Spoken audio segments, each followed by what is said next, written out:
I have an exciting announcement about something that y'all have been asking me for a long time. Hey y'all, and welcome to my vlog. My name is Erin, and today I am here to announce that my debut novel, Olympian Confessions, Hades and Persephone, is getting an audiobook. I've been asked for years when an audiobook is coming, but they are prohibitively expensive to produce with a professional. Now, I still can't afford a professional, but I figure if about 1,300 of you on here don't hate my voice, then I could give it a go myself. My plan is to release it chapter by chapter as a Patreon exclusive. Hades and Persephone has a lot of chapters, so it's going to take a while for it to all get out there. Once I've gotten to the end and garnered your feedback on Patreon, I figure I'll either have had enough experience that I can re-record it in a more professional manner, or if enough people have gotten excited about this and are supporting my work, then I'll be able to afford getting a professional. With that being said, please enjoy the first chapter of Olympian Confessions, Hades and Persephone.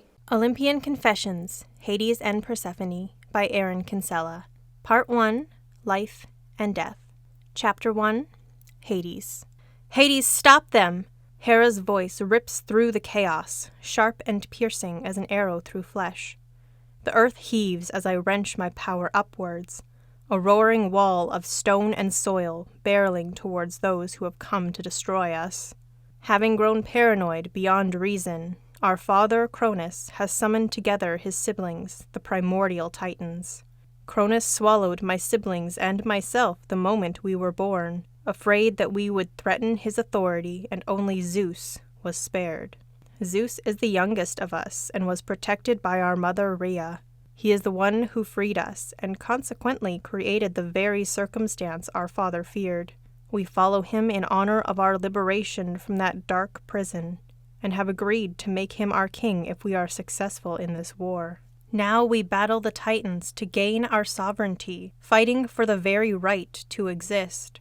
Zeus rains lightning from the heavens, and I struggle against the blinding light to see my opponents, who only appear in alternating flashes of light and dark. The seas crash around us, raging to boiling point as Poseidon thrashes against his foes. Shrapnel bursts around me as a boulder collides with the ground, crushing a Titan about to bring down his fists upon my spine. I plunge my power into the earth, spiraling it up and around, snatching up Titans close by and hurling them into the roiling oceans. The waves conspire, dragging them beneath the water, caging them where they might languish in torment, their immortality forbidding their demise. Some of the Titans have sided with us, fighting by our side against the tyranny of Cronus, but most follow my father, struggling viciously against us. Demeter forges vines from the ground, using them to strangle any who come within reach of her,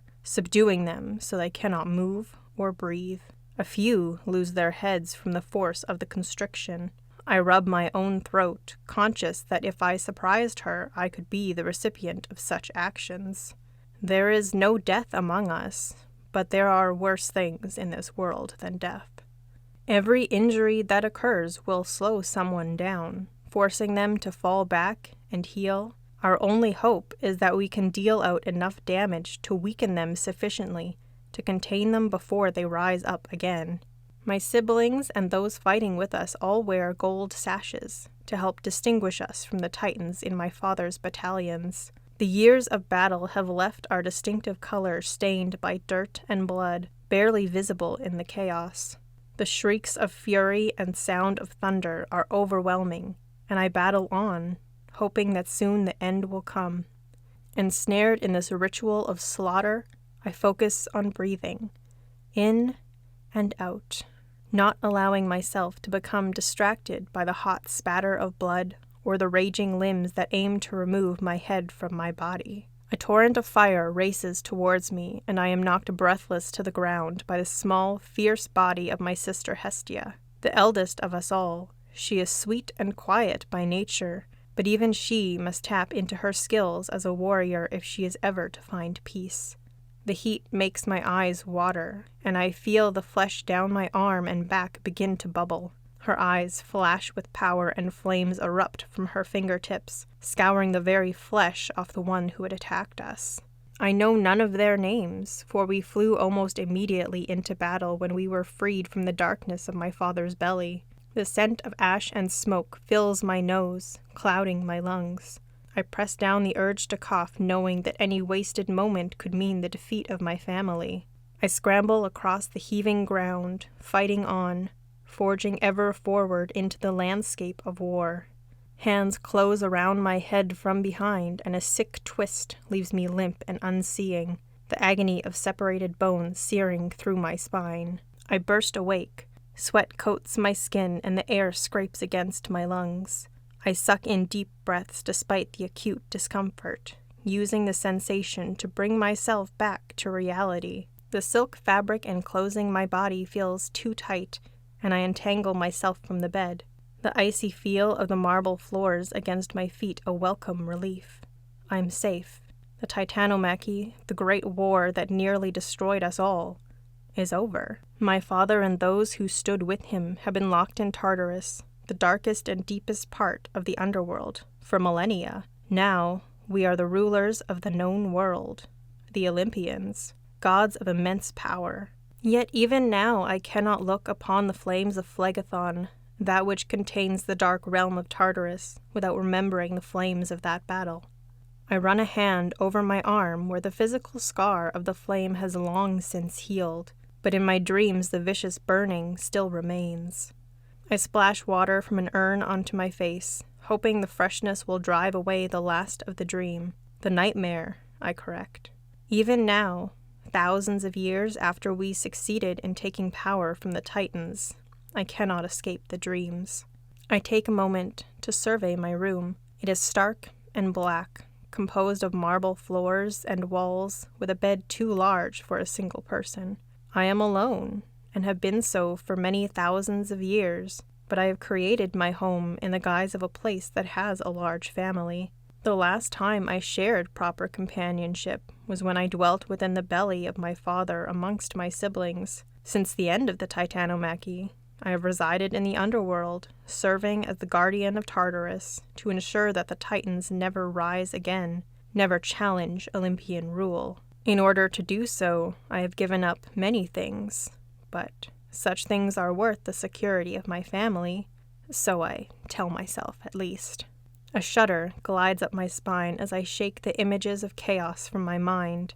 Honestly, I am not entirely alone, not the alone that comes from lack of physical proximity to others at least. Since Prometheus created man, I have become the guardian of souls as well. The first death brought forth Thanatos, the collector of souls and the guardian of the doors of death.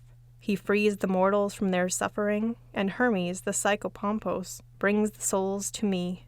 We three are the keepers of death, the collector, the guide, and the caretaker. They are a great comfort to me, but such intermittent companionship leaves me desiring more. Duty does not console loneliness, no matter how I might try to convince myself that it does. So that's the end of the first chapter. I hope that you liked it, and if you would like to see more and would like to support my work, you can check out my Patreon, where you'll have access to every chapter of the audiobook as it comes out. Thank you so much for watching. An audiobook is something that I've really wanted to give you guys for a long time. It's just never been within my budget, and I hope that this is an acceptable alternative.